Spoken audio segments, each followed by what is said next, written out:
আজ থেকে ৩৮ বছর আগের সেই ঘটনাটির কথা আমার মনে পড়ছে।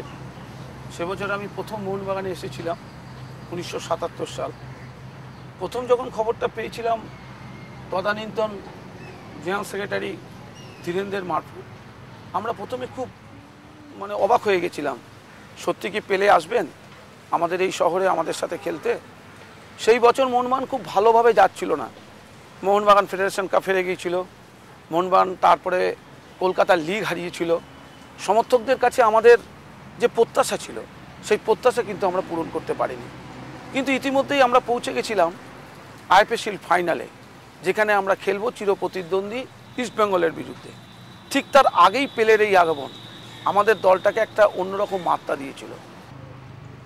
আমি NSHM কলেজকে ধন্যবাদ জানাবো যে আজ ৩৮ বছর পরে পেলেকে কলকাতায় এনে আমাদের আরও একবার সুযোগ করে দিলেন তার সাথে মিট করার। এবং পেলের এই আগমন আমাদের নতুন প্রজন্মের খেলোয়াড়দের কাছেও একটা ভালো বার্তা দেবে, ওনার উপদেশ তারা শুনবে এবং আমার মনে হয় ফুটবলের প্রতি তারা অনেক বেশি আকৃষ্ট হবে।